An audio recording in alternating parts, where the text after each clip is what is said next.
East বেঙ্গলের cabin সিবিলি তিনি নাকি ইস্ট বেঙ্গল দল ছাড়তে চলেছেন এমন একটা রুমার উঠেছে। এই বিষয়ে বিস্তারিতভাবে আপডেট দেবো আজকের এই ভিডিওতে। থাকছে কেরালা ব্লাস্টার এফসির একজন বিদেশি খেলোয়াড়, তিনি এবার কেরালা ব্লাস্টার এফসি ছেড়ে দিলেন। এই বিষয়ে বিস্তারিতভাবে আপডেট দেব আজকের এই ভিডিওতে। থাকছে বোরা হেরেরা, তিনি ভারত ছেড়ে বিদেশের একটি নতুন দলে সাইন করলেন। কোন দলে তিনি সাইন করলেন তার আপডেট দেবো আজকের এই ভিডিওতে। আর থাকছে উড়িষ্যার এফসির একজন সিইও, তিনি এবার পদত্যাগ করলেন।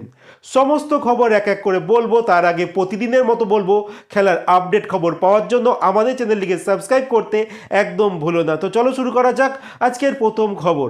প্রথম খবরটি আজকে শুরু করতে চলেছি উড়িষ্যার এফসিকে নিয়ে।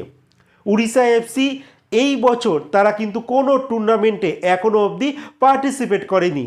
আর তারা এটাও জানিয়ে রেখেছে নতুন যে ভারতীয় ফুটবল যে আইএসএল শুরু হবে, সেখানে কিন্তু যদি কোনো কমার্শিয়াল পার্টনার না থাকে তাহলে কিন্তু তারা এই টুর্নামেন্ট থেকে নিজেদের নাম তুলে নেবে। আর এত কিছুর মাঝেই কিন্তু উড়িষ্যা এফসির যিনি সিইও, তিনি কিন্তু এবার সরে দাঁড়ালেন উড়িষ্যা এফসি থেকে। তো বলে রাখি, উড়িষ্যা এফসির এতদিন সিইও ছিলেন রাজ আটোয়াল, যিনি শেষ 5 বছর ধরে সিইও পদে ছিল উড়িষ্যা এফসি। আর তার এই পদত্যাগ এটা কিন্তু ওয়েলকাম করেছে এই উড়িষ্যা এফসির মালিক মানে ওনার, যার নাম রোহন শর্মা। আর বর্তমানে নতুন একজনকে সিইওকে অস্থায়ীভাবে দায়িত্ব দেওয়া হয়েছে, যার নাম রবি কেদার। এর পরের যে আপডেটটি দেব, এবার কেরালা ব্লাস্টার এফসির একজন পর্তুগিজ বিদেশি খেলোয়াড় 29 বছর বয়সী স্ট্রাইকার, তিনি কিন্তু এবার কেরালা ব্লাস্টার এফসি ছেড়ে দিলেন। তিনি চলে গেলেন অন্য একটি দেশে। ভারতীয় ফুটবল এই মুহূর্তে পুরোপুরি অন্ধকার পরিস্থিতিতে রয়েছে। আর সব বিদেশি খেলোয়াড় কিন্তু একে একে করে ভারতের এই ফুটবল লিগ থেকে নিজেদের নাম তুলে নিতে শুরু করেছে। আমরা দেখেছিলাম পর্তুগালের একজন স্ট্রাইকার, তাকে সাইন করিয়েছিল কেরালা ব্লাস্টার এফসি। তাকে সাইন করিয়েছিল 8-10-2025 তারিখে। আর তিনি সরে গেলেন 30-12-2025 সালে। যেই বিদেশি খেলোয়াড়ের নাম থিয়াগো আলভেস। মাত্র 2.5 মাস কেরালা ব্লাস্টার এফসিতে তিনি ছিলেন আর মাত্র 2টো ম্যাচ খেলেছিলেন সুপার কাপে। আর এই বিদেশি খেলোয়াড় নিজের ফিউচারের কথা চিন্তা করে তিনি কিন্তু ভারতীয় ফুটবলকে এবার বিদায় জানালেন আর তিনি চলে গেলেন অন্য একটি ক্লাবে। বাট কোন ক্লাবে তিনি সাইন করেছেন এখনও অবধি তার আপডেট নেই। এর পরের যে আপডেটটি দেব বোরা হেরেরাকে নিয়ে। বোরা হেরেরা কিন্তু এবার আইএসএল এর ক্লাব এফসি গোয়া ছেড়ে দিয়েছে কয়েকদিন আগেই। এইবার কিন্তু ফাইনালি তিনি সাইন করে দিয়েছেন ইন্দোনেশিয়ার টপ টায়ার লিগের একটি ক্লাবে, যেই ক্লাবটির নাম পারসিব জেপারা। বলে রাখি, এই পারসিব জেপারা তারা কিন্তু প্রথমবার এই ইন্দোনেশিয়ার প্রিমিয়ার লিগের যে টপ ডিভিশন যে লিগ হয় সেখানে তারা কোয়ালিফাই করেছে। আর এই লিগে কিন্তু টোটাল 18টা দল খেলে, যেখানে বর্তমানে এই পারসিব জেপারা তারা 17 নম্বর স্থানে অবস্থান করছে। বলে রাখি, বোরা হেরেরা কিন্তু নিজের সোশ্যাল মিডিয়া পেজে তিনি ভারতের যে সমস্ত ক্লাবে খেলেছেন সেই সমস্ত ক্লাবের ছবি পোস্ট করেছেন। আর সমস্ত ক্লাবকে আর সমস্ত ক্লাবের সাপোর্টারদের তিনি কিন্তু থ্যাংক ইউ জানিয়েছেন তাকে এতটা ভালোবাসা দেওয়ার জন্য।